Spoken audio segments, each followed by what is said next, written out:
오늘 말씀은 참된 부흥을 갈망하라라고 하는 제목으로 함께 나눌 텐데요. 느헤미야는 하나님의 도우심으로 성벽을 재건했죠. 그는 52일이라고 하는 기가 막힌 이 시간 속에 성을 재건하게 되었습니다. 그리고 성을 지킬 수 있는 사람들을 세웠고 효율적인 행정 시스템도 갖추게 되었습니다. 또한 족보를 통해서 예루살렘 성에 살아야 할 사람들을 선별하고 이주시켰죠. 예루살렘은 정말 많은 것이 회복되었습니다. 그리고 예루살렘은 어느덧 사람이 살만한 도시가 되어가고 있었습니다. 그런데 이때 백성들의 마음에 뭔가 모를 갈증이 생기기 시작합니다. 목마름이 생기기 시작했습니다. 외적으로 많은 것들이 회복됐고 그들이 살만한 도성이 되어서 조금 이제 경제적으로도 넉넉해질 것 같고 모든 것들이 외적으로는 다 풍족해지는 것 같은 이때에 그들에게 뭔가 모를 갈증이 생긴 것이죠. 그 갈증이 무엇입니까? 아직 채워지지 않은 인생의 이 갈증은 무엇이었습니까? 그것이 바로 영적인 필요를 그들이 느끼게 되었다는 거예요. 다시 말해 하나님에 대한 목마름이 그들 안에서부터 시작되었습니다. 말씀에 대한 목마름이 생기기 시작했습니다. 그래서 그들은 광장에 모이기 시작합니다. 오늘 1절 말씀을 다 같이 한번 보겠습니다. 같이 읽죠. 시작. 이스라엘 자손이 자기들의 성읍에 거주하더니 일곱째 달에 이르러 모든 백성이 일제히 수문암 광장에 모여 학사 에스라에게 여호와께서 이스라엘에게 명령하신 모세의 율법책을 가져오기를 청하매. 자, 느헤미야가 모이라고 했던 것도 아닙니다. 그들이 자발적으로 지금 광장에 모이고 있는 거예요. 그런데 어떻게 모입니까? 일제히 모였다. 모든 백성이 일제히 모였다. 일제히라고 하는 단어는 한 사람같이라는 뜻입니다. 한 사람같이 지금 광장에 모인 거예요. 얼마나 간절하게 모였는지를 보여주고 있는 것이죠. 더 놀라운 것은 백성들이 모여서 무엇을 요구하냐면 여호와께서 모세에게 일러준 그 율법책, 모세 오경을 가져오기를 청해요. 말씀 듣고 싶다라는 것입니다. 영적으로 목말라 있다라는 거죠. 어떻게 이런 일이 생기게 된 것입니까? 저들의 마음에 이런 변화는 어디에서부터 시작된 변화인 것입니까? 그것은 하나님에 대한 인식에서부터 출발한 변화였습니다. 무슨 말이냐면 느헤미야와 함께 지난 시간 동안 성벽을 재건하면서 어느덧 그들 마음 가운데 평소 관심 없었던 하나님에 대한 인식이 생기기 시작한 거예요. 성벽을 재건하는 과정 속에 느헤미야가 기도하며 대적을 이겼고 기도하며 방비하며 성벽을 쌓아 올렸습니다. 그 시간 속에 자연스럽게 스며든 하나님에 대한 인식이 그들로 하여금 하나님에 대한 관심으로, 말씀에 대한 갈증으로, 하나님을 알고 싶어하는 열망으로 변하게 되었다라는 거죠. 이것은 굉장히 놀라운 일입니다. 왜냐하면 저들은 포로기를 지나면서 신앙의 계대가 끊어지다시피 했습니다. 제사장들도 율법을 알지 못했습니다. 그들은 그럴 수밖에 없었던 것이 이방 땅에서 포로지에서 무슨 신앙을 지킬 수 있는 근거가 있었겠어요. 율법을 들을 수 있는 절기를 지킬 시간도 없었습니다. 상황도 아니었습니다. 그러니까 신앙은 계대를 이어가지 못하고 단절되다시피 했던 거죠. 그러나 그들이 성벽 재건을 통해 자연스럽게 하나님에 대한 인식을 갖게 되니까, 우리 하나님은 살아계시다라고 하는 인식을 갖게 되니까 그들의 마음 가운데 갈망이 시작되더라는 거예요. 여러분, 영적인 회복은요, 하나님에 대한 인식에서부터 시작되는 것입니다. 그런데 안타깝게도 오늘날 많은 사람들이 하나님을 인식하지 못합니다. 세상은 하나님에 대해 관심이 없습니다. 세상은 예수에 대해 관심이 없습니다. 교회에 대해 관심이 없습니다. 예수 믿는 사람들에 대해서는 더더욱 관심이 없다라는 거죠. 교회에 대해 욕은 할지 몰라요. 손가락질 할지는 몰라요. 비난할지는 몰라요. 그런데 정작 세상은 교회에 관심이 없다라는 거예요. 또 세상은 하나님을 필요로 하지도 않습니다. 세상은 하나님 없이도 잘 살 수 있다라고 하는 메시지를 쏟아냅니다. 그래서 사람들이 돈을 섬기게 하는 것입니다. 돈이 하나님을 대체하고 돈이 하나님 자리에 대신 올라가고 돈만 있으면 하나님 없이도 잘 살 수 있다라고 하는 메시지가 세상 가운데 너무나도 쏟아지고 있는 것이죠. 믿는 이들도 예외 없이 이 메시지 속에 노출되어 살아가고 있지 않습니까? 여러분, 우리는 얼마나 하나님을 인식하며 살아가고 있습니까? 얼마나 하나님에 대해 관심을 갖고 있느냐라는 거죠. 오늘날 다음 세대의 문제, 여러 가지 진단이 있습니다. 왜 다음 세대들이 교회를 떠나는가? 왜 다음 세대 전도의 문이 막혔는가? 왜 다음 세대에, 이 땅의 젊은 세대에게 복음은 들어가지 않는 것인가? 여러분, 다른 데 문제가 있는 게 아니에요. 이 땅의 다음 세대의 문제는 그들이 하나님에 대해 무관심하다라는 거죠. 하나님이 아닌 다른 엔터테인들이 많다라는 거예요. 하나님께 관심을 두지 않아도 저들의 삶은 괜찮다라고 하는 것입니다. 그러니 하나님의 인식이 없고 하나님에 대해 관심이 없으니까 하나님 앞으로 나아오는 일이 없다라는 거죠. 말씀이 들리지 않는다는 거예요. 그런데 여러분, 그렇다 할지라도 우리는 절망할 필요는 없습니다. 왜냐하면 하나님에 대한 인식이 시작되면, 인간은 하나님을 인식하기만 하면 하나님에 대한 관심으로 이어지고 하나님을 알고 싶어하는 갈망이 이어지기 때문이에요. 오늘날 교회의 역할은 그래서 바로 이것이 되어야 합니다. 오늘날 교회의 역할은 하나님에 대해 관심을 갖도록 하는 거예요. 세상 사람들에게, 우리와 관계 맺는 이들에게 우리의 역할, 성도의 역할은 그들로 하여금 하나님을 인식하도록, 하나님이 계시다라고 하는 것을 그들이 느끼도록, 하나님에 대해 관심을 갖도록 이어주는 브릿지 역할이 되어야 한다라는 거죠. 제가 신대원 시절에 생활고를 해결하기 위해서 청원경찰 일을 1년 정도 한 적이 있습니다. 그때 농협은행에서 했거든요. 그때 은행에서 만난 형제가 있었어요. 그 형제는 은행 직원은 아니고 저처럼 이렇게 용역에서 고용된 운전기사였습니다. 그는 지점의 어떤 전령처럼 지점과 지점 본사에 뭐 서류를 갖다 주기도 하고, 또 지점장님 뭐 어디 갈 때 뭐 운전을 하기도 하고 뭐 그런 역할이에요. 근데 뭐 운행이 많지 않았기 때문에 대부분은 저하고 같이 실내에서 근무했습니다. 그러다 보니까 자연스럽게 대화도 많이 하게 되고 점심도 같이 먹는 일이 비일비재했죠. 그래서 제가 이 친구를 전도해야 되겠다. 그때 저는 신학생이고 전도사였으니까, 더군다나 청년부 담당이었으니까 이 친구 전도해야지. 근데 말이 안 통하는 거예요. 왜 말이 안 통하냐면, 일단은 하나님에 대해 전혀 관심이 없어요. 그리고 교회에 대해 더더욱 관심이 없어요. 그래서 제가 우리 교회 오면 여자 청년들도 있어, 뭐 이런 상투적인 멘트, 뻔한 말 했는데 전혀 관심이 없는 거예요. 그래서 제가 이거는 장기 플랜으로 보고 내가 여기서 근무하는 동안 이 친구랑 그냥 친해져야 되겠다. 그래서 형 동생 트고 막 그랬습니다. 어느 날 그 친구가 무례하고 아주 사나운 이 고객을 제가 응대하는 거를 보면서 그 친구가 저를 새롭게 보기 시작하더라고요. 형은 어떻게 저렇게 무례한, 저렇게 사나운 분을 친절하게 대할 수 있냐고. 그리고 형이 그렇게 응대하면 어떻게 저분들이 갑자기 순한 양처럼 또 그렇게 말귀를 알아듣고 이렇게 수긍할 수 있냐고. 자기는 너무 신기하다는 거예요.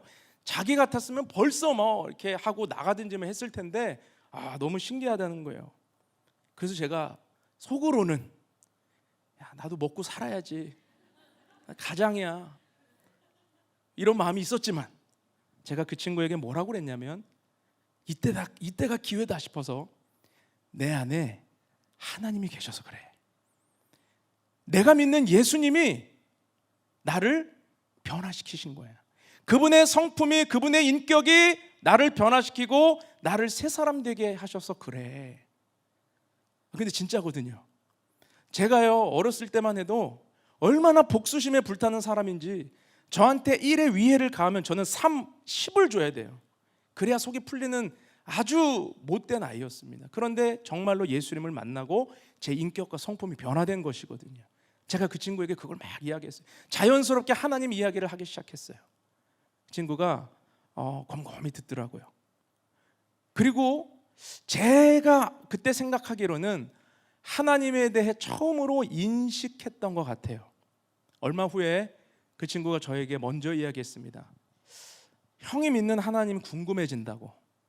그리고 또 얼마 후에 교회 한번 같이 갈 수 있냐고 그러더라고요. 그래서 제가 교회로 인도했어요. 가보니까 전 전도사잖아요.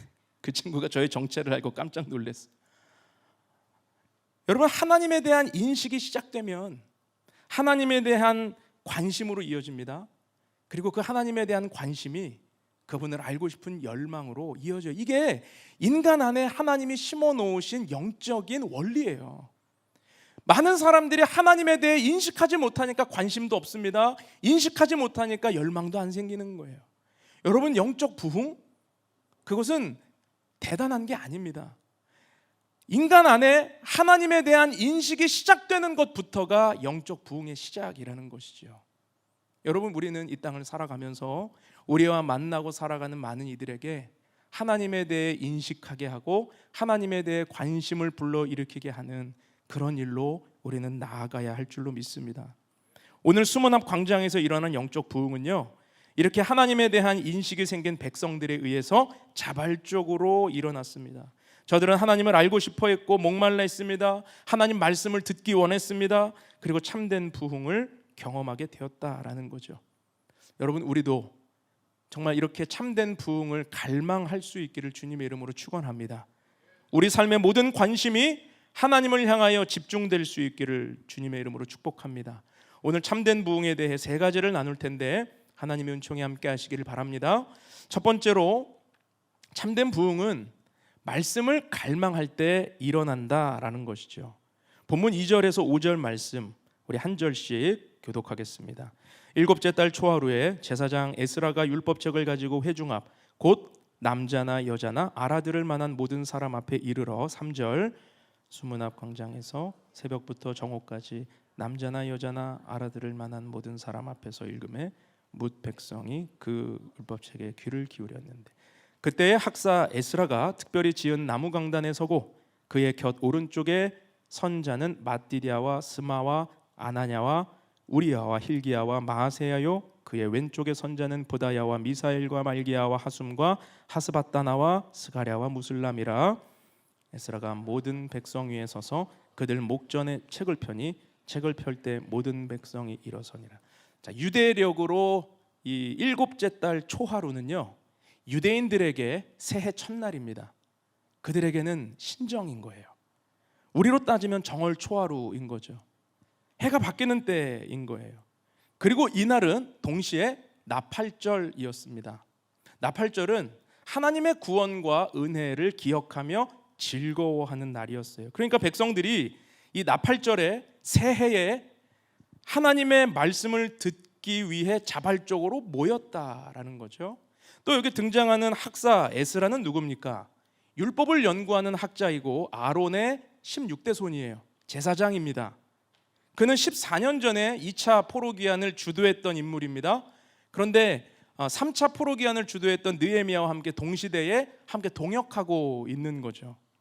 에스라 7장 10절 말씀에 보니까 이렇게 에스라에 대해 기록을 해놓았어요. 에스라가 여호와의 율법을 연구하여 준행하며 율례와 규례를 이스라엘에게 가르치기로 결심하였었더라. 에스라는 말씀이 준비된 사람이었습니다. 에스라는 언제든지 이스라엘 백성들에게 율법을 전할 수 있는 헌신된 마음이 준비된 사람이었어요. 누가 시킨 게 아니었습니다. 자발적인 헌신 가운데 백성들에게 율법을 알려주고자 하는 그 헌신이 준비된 사람이었습니다. 자, 보십시오. 지금 하나님의 말씀을 듣기를 갈망하는 자발적인 요구의 백성들과 이미 14년 전에 결심을 가지고 말씀이 준비되어 있던 에스라가 만나니까 어떤 일이 벌어집니까? 영적 부흥이라고 하는 불꽃이 튀게 되었다라는 거죠. 그래서 3절에서 에스라는 남자나 여자나 알아들을 만한 모든 자에게 율법책을 낭독합니다. 자, 여기서 우리가 주목하고 싶은 것은 알아들을 만한 모든 자예요. 이 범위가 어디까지입니까? 남자, 여자, 또 노인부터 아이들까지예요. 노인부터 아이들까지. 더 나아가서 종이나 유대교에 귀의한 이방인들까지 포함하고 있는 말씀입니다. 다시 말해 예루살렘에 거하는 모든 사람에게 말씀을 듣게 하였다. 여러분, 하나님 말씀은요, 모든 사람에게 필요합니다. 말씀이 필요 없는 인생은 없어요. 남녀노소, 배운 자나 못 배운 자, 또 이방인이나 모든 이들에게 하나님의 말씀이 필요하다는 거죠. 왜 그렇습니까? 모든 인간은 영적 존재이기 때문에 영적 존재인 인간의 그 심령에 하나님의 말씀이 들어가야 살아날 수 있기 때문입니다. 모든 인간에게는 하나님의 말씀이 들려야 된다는 거죠. 여러분, 우리 아이들이 얼마나 말씀을 잘 듣고 기억하고 있는지 아십니까? 아이들이라고 해서 무시하면 안 돼요. 우리가 한 달에 한 번 온가족 예배를 드리잖아요. 온가족 예배를 드려도 우리 아이들이 예배를 기억하고 말씀을 기억합니다. 몇 주 전에 우리 전도사님이 키즈 아이가 5살, 4살, 5살 키즈 아이가 자기 부모님한테 그날 들은 설교 말씀을 아주 짧게 요약해서 이렇게 설명하는 영상을 저에게 보내줬는데, 제가 그 영상을 보고 너무 놀랐어요. 그 본문의 핵심을 기억하면서 딱 전하는 거예요. 아멘이 절로 나오더라고요. 제가 딱 보면서 아멘. 여러분, 아이들이라고 무시하면 안 됩니다. 알아들을 만한 모든 자에게 말씀이 들리면 살아나는 거예요. 부흥은 거기서부터 시작되는 거죠. 하나님 말씀은 대상을 가리지 않습니다. 모두에게 말씀이 필요합니다. 그래서 3절에서 뭇 백성이 율법책에 어떻게 한다고요? 귀를 기울였더라. 율법책에 귀를 기울였다라고 하는 이 표현이 원어적인 의미로 해석을 하면, 직역을 하면 어떤 의미냐면 귀가 율법책에 달라붙어 있었다라는 뜻입니다. 귀가 율법책에 달라붙은 거예요. 아주 원초적이고 직설적인 해석이지만 이게 정확한 해석이거든요. 자, 한번 생각해 보십시오. 새벽부터 정오까지 최소한 6시간 아니에요? 새벽부터 정오까지 최소한 6시간 동안 그들의 귀가 율법책에 달라붙어 있어요. 엄청난 집중력이죠. 여러분, 우리는 설교 시간이 평소보다 조금만 길어도 표정이 울그락불그락 바뀌잖아요. 힘들지 않으세요? 근데 지금 이들은 6시간 동안 하나님 말씀에 귀를 갖다 대고 귀가 말씀에 붙어서 집중하고 있었다라는 것입니다. 여러분, 우리는 하나님 말씀을 어떻게 대하고 있습니까? 어떤 태도로 듣고 있습니까? 우리의 귀가 말씀에 붙어 있습니까? 말씀을 갈망하고 있습니까? 어떻게 귀가 말씀에 붙어 있게 되는 것입니까? 그것이 하나님 말씀을 향한 관심과 사랑 때문이에요. 여러분, 어떤 대상에 대해 관심과 사랑이 있으면 귀가 붙어 있습니다. 자기 아이 우는 소리는 광장에서도 들리지 않아요? 그 수많은 아이들 대형 키즈 카페에서도 내 아이 목소리는 정확하게 내 귀에 들리죠. 그게 아이를 향한 부모의 관심과 사랑 때문입니다. 혹시라도 하나님의 말씀이 안 들리는 분이 계십니까? 예배가 지루하게 느껴지시는 분이 계십니까? 성경을 읽을 때 집중이 안 돼서 좀 잠이 안 오면 성경을 읽다가 자야지 이런 분이 계십니까? 여러분, 그렇다면 하나님 말씀에 대한 관심과 사랑이 내 안에 어떻게 되어 있는지를 점검해야 되는 거예요. 내 귀가 어디에 붙어 있는지 우리는 점검해야 되는 거죠. 혹시라도 내 귀가 하나님 말씀이 아니라 세상에 붙어 있지는 않는가, 돈 버는 정보에 붙어 있지는 않는가, 내 취미에 붙어 있지는 않는가. 여러분, 우리는 우리의 귀를 점검해야 되는 것입니다. 내 귀가 하나님 말씀에 붙어 있다면 그 말씀에 붙어 있는 태도로 통하여, 그 말씀을 갈망하는 믿음을 통하여 우리의 삶에 진짜 부흥이 일어나게 될 줄로 믿습니다. 또한 5절에서 에스라가 하나님 말씀을 낭독하려고 책을 펴니까 백성들이 어떻게 합니까? 일어섰다 그러죠. 근데 이거는 보통 유대인들에게 잘 나타나지 않는 패턴이거든요. 왜냐하면 유대인들은 기도할 때 일어서고 말씀을 듣거나 강론할 땐 자리에 앉아 있습니다. 근데 지금 아주 독특한 행동을 하고 있는 거예요. 에스라가 율법책, 즉 두루마리를 주르륵 펴니까 백성들이 누가 시키지 않았는데 전부 일어서요. 이것은 어떤 태도를 보여주고 있습니까? 말씀이 곧 하나님이다 라고 하는 믿음을 갖게 한 거죠. 말씀이 곧 하나님이. 여러분, 말씀이 곧 하나님이 되면 말씀 앞에 경외할 수밖에 없습니다. 그 말씀 앞에 엎드릴 수밖에 없어요. 그 말씀 앞에 일어설 수밖에 없는 것이죠. 여러분, 우리 가운데 하나님 말씀을 향한 이런 갈망이 일어날 수 있기를 축복합니다. 시간이 문제가 아닌 거예요. 6시간, 10시간이라도 하나님 말씀을 더 듣고 싶고 더 배우고 싶고 더 알고 싶은 그 갈망이 우리 인생의 참된 부흥으로 이어지게 될 줄로 믿습니다. 두 번째로 참된 부흥은 무엇인가? 말씀에 대한 반응이에요. 말씀에 반응할 때 부흥은 일어난다. 오늘 본문 6절에서 8절 말씀 한 절씩 교독하겠습니다. 에스라가 위대하신 하나님 여호와를 송축하며 모든 백성이 손을 들고 아멘 아멘 하고 응답하고 몸을 굽혀 얼굴을 땅에 대고 여호와께 경배하니라.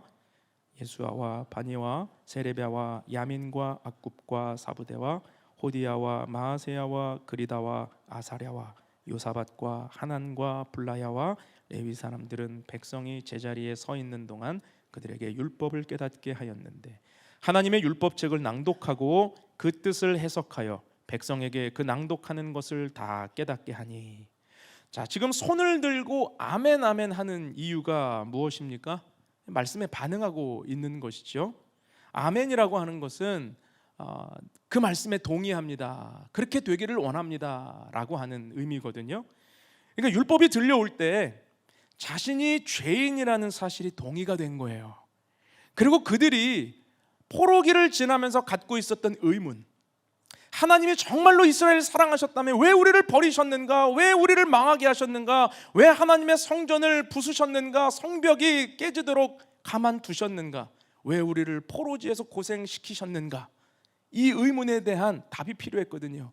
근데 율법을 들으니까 깨달아지는 거예요. 율법을 들으니까 동의가 되는 거예요. 우리 조상들이 죄를 지었구나, 우상 숭배에 빠졌구나, 우리 조상들이 율법 가운데 하나님을 떠났구나. 이것이 동의가 되니까 아멘, 아멘.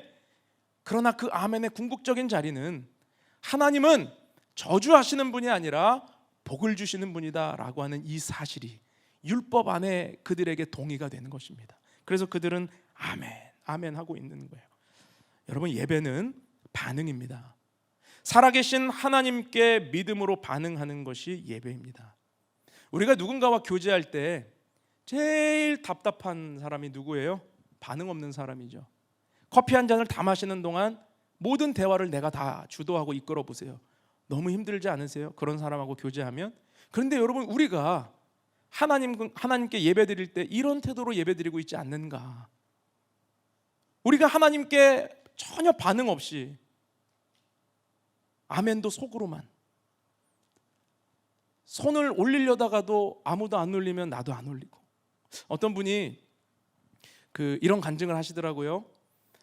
예배를 드리는데 보통은 본인이 수동적으로 예배에 참여를 했었대요. 그래서 제가 예배 때 찬양할 때 일어서서 찬양합시다, 그럼 그때 일어서고, 두 손을 높이 들고 고백합시다, 그러면 그때 손을 들었대요. 그런데 어느 날 자기가 손을 들고 있는데 생각해 보니까 목사님이 손 들라는 멘트를 안 했는데 자기가 손을 들고 있었다는 거예요. 자신에게는 굉장히 놀라운 변화였다 라고 얘기하시더라고요. 여러분, 그게 영적 부흥이에요.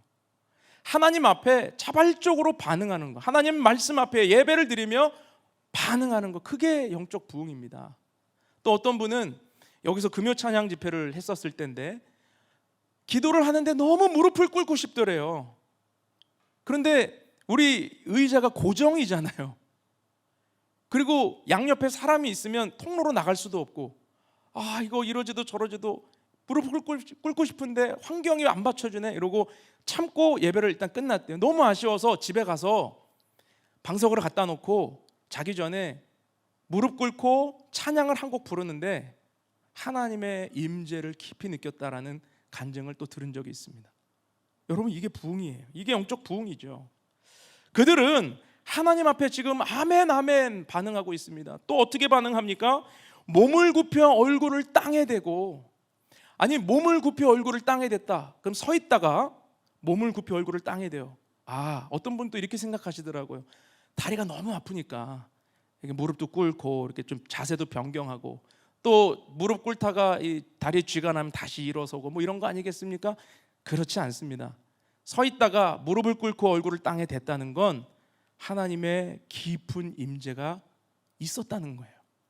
그들이 하나님의 지성소 가운데 들어가는 놀라운 경험이 있었다는 거죠.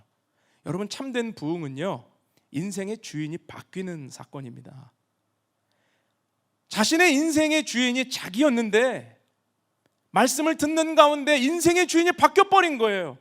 그러니까 반응하는 것입니다. 무릎을 꿇고 얼굴을 땅에 대고 왕이신 하나님, 이 말씀의 주인이신 하나님을 향하여 몸으로 경배하며 반응하게 되는 것이죠.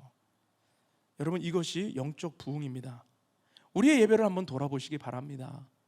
나는 예배를 점잖게 뭔가 반응이 와도 꾹 참고 누르고 있는가, 아니면 나는 예배 때 하나님을 향하여 모든 반응을 드리고 있는가. 여러분, 우리 안에 말씀에 대한 반응, 예배에 대한 반응, 거룩한 이 반응이 우리를 참된 부흥의 자리로 이끌어가게 될 줄 믿습니다. 손을 들고 몸을 굽혀 경배하게 되는 것, 이 말씀 앞에 반응하며 예배할 수 있기를 주님의 이름으로 축원합니다. 마지막으로 참된 부흥은 무엇인가? 말씀의 은혜를 공동체와 함께 나눌 때 부흥이 일어난다라는 거예요.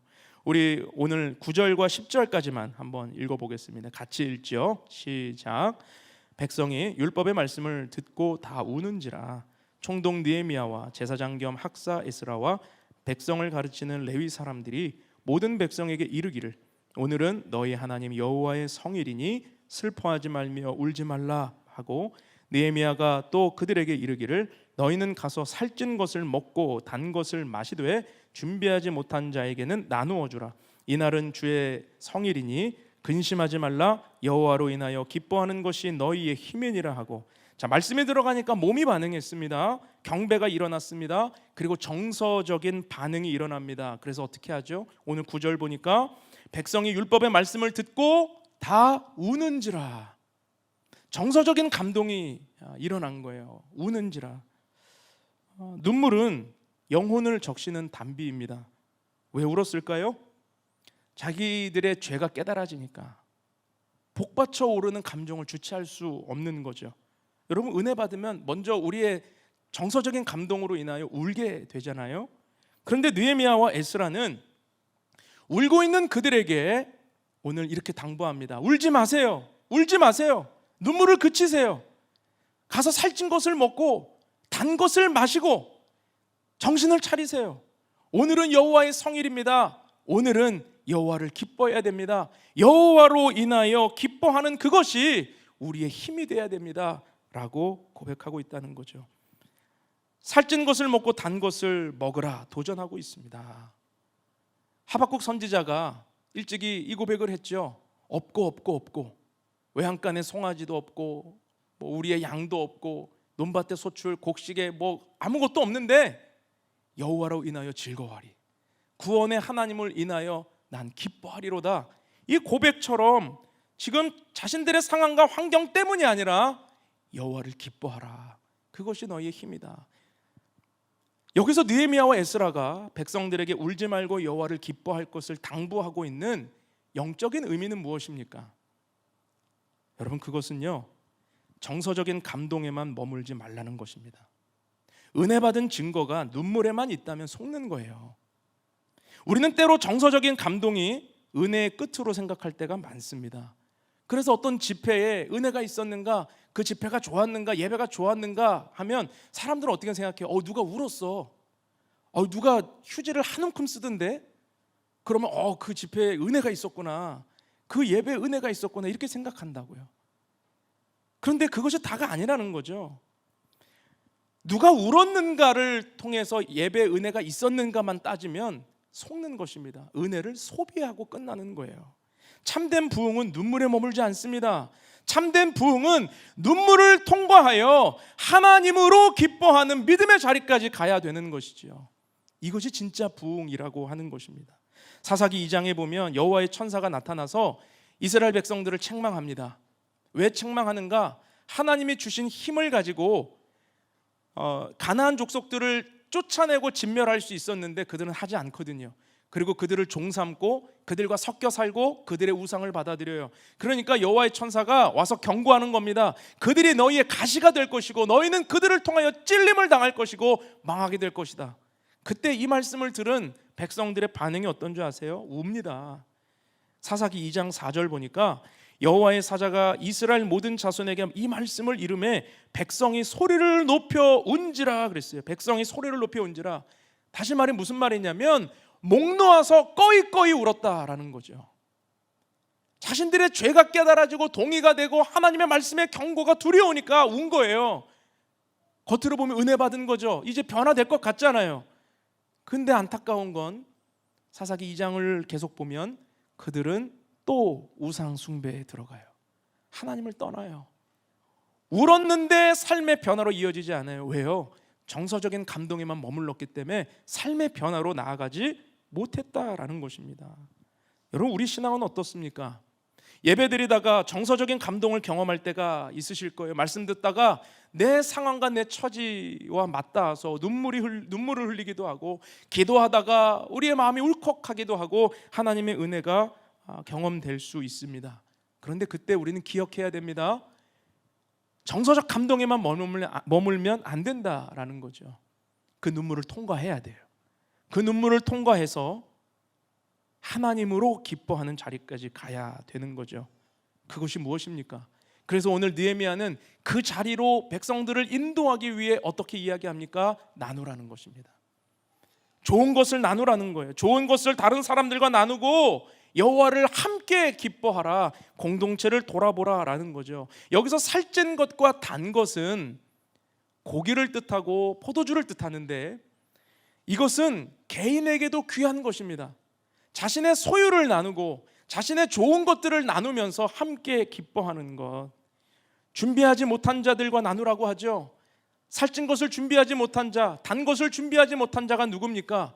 아직 은혜를 모르는 자들이에요. 아직 마당뜰만 밟고 있는 사람들이에요. 그들에게 내가 받은 은혜를 함께 나누고 전할 때 공동체적인 기쁨이 일어나게 되고, 그것이 하나님 기뻐하시는 참된 부흥이라는 것이죠. 신앙생활은 혼자 하는 게 아닙니다. 공동체와 함께 하는 것입니다. 우리가 때때로 은혜를 받아도 울고 끝나는 이유는 나눔이 없기 때문이에요. 나 혼자 은혜 받고 눈물 흘리고 돌아가서 나눌 곳이 없다면, 나눌 공동체가 없다면 여러분, 신앙은 메말라가게 될 수밖에 없습니다. 여호와를 기뻐하는 삶은 함께 나의 좋은 것들을 나누고 함께 경험하는 것, 그것이 주님이 우리에게 원하시는 일입니다. 초대교회의 부흥이 바로 그렇게 시작되었습니다. 그들은 개인에게 주신 은혜를 다른 사람들과 함께 나누었습니다. 자신의 소유를 함께 공유했습니다. 개인의 정서적 감동에 머물지 않고 모이기에 힘썼습니다. 마당뜰만 밟고 있는 자들을 초청했습니다. 준비하지 못한 자들과 함께 나누어 먹고 마셨습니다. 그리고 그 공동체에 하나님이 어떤 일을 허락하세요? 날마다 구원받는 백성을 더하게 하시니라. 우리 사도행전 2장 46절 47절을 같이 한번 읽겠습니다. 시작. 날마다 마음을 같이하여 성전에 모이기를 힘쓰고 집에서 떡을 떼며 기쁨과 순전한 마음으로 음식을 먹고 하나님을 찬미하며 또 온 백성에게 칭송을 받으니 주께서 구원받는 사람을 날마다 더하게 하시니라. 여러분, 참된 부흥은 하나님이 주도권을 쥐고 계세요. 하나님이 더하게 하시는 것입니다. 하나님이 일으키시는 것입니다. 하나님이 그들의 마음에 하나님에 대한 관심을 불러일으키시고 하나님에 대한 말씀의 갈망을 일으키셔서 그들은 지금 어느 지점까지 가고 있습니까? 공동체와 함께 먹고 마시고 나누고 기뻐하는 그 자리까지 가고 있다는 것이지요. 여러분, 다음 주부터 셀이 시작이 됩니다. 혹시라도 신앙생활을 그냥 혼자 하는 것이 편하고 좋다라고 생각하시는 분이 계시다면 공동체 한번 들어와 보십시오. 물론 공동체는 많은 숙제를 가지고 있습니다. 교회는 용서받은 죄인들의 모임이잖아요. 그래서 연약하고 부족한 사람들이 모이기 때문에 때로는 다툴 일도 있고 때로는 마음 상할 일도 있는 거예요. 그러나 공동체는 축복입니다. 나와 다른 사람이 함께 있지만 그 다름이 상호작용을 통하여 내가 성장할 수 있는 공간을 만들어 주거든요. 여러분, 우리 안에 공동체가 축복이 되는 은혜가 있기를 바랍니다. 내가 받은 은혜가 내 안에 머물러 있지 않고 정서적 감동에만 머무르지 않고 공동체와 함께 좋은 것들을 나눌 때 하나님께서 우리 주는 교회, 또 이 땅의 교회, 또 대한민국에 우리를 통하여 하나님의 큰 부흥, 참된 부흥을 일으키실 줄로 믿습니다. 말씀을 맺겠습니다. 오늘 세 가지 참된 부흥을 나누었습니다. 말씀을 갈망할 수 있기를 축복합니다. 말씀에 반응할 수 있기를 축복합니다. 그리고 공동체와 함께 은혜를 나눌 수 있기를 주님의 이름으로 축원합니다. 우리 함께 기도하겠습니다.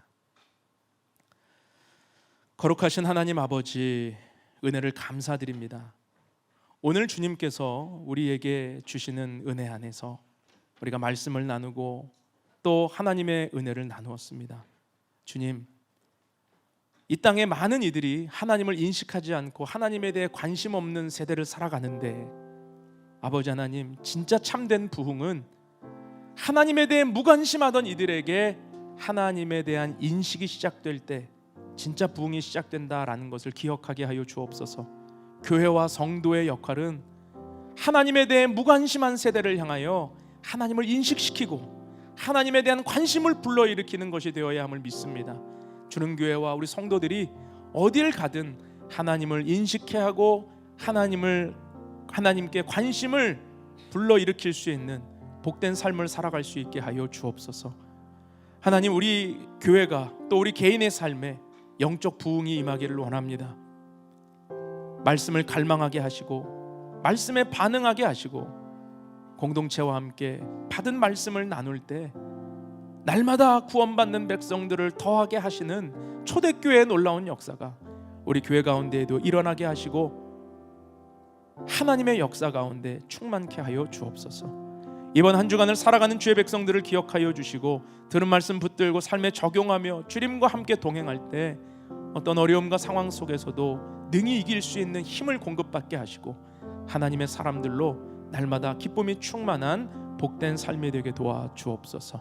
함께 하실 주님을 찬양하오며 예수님의 이름으로 기도하옵나이다. 아멘.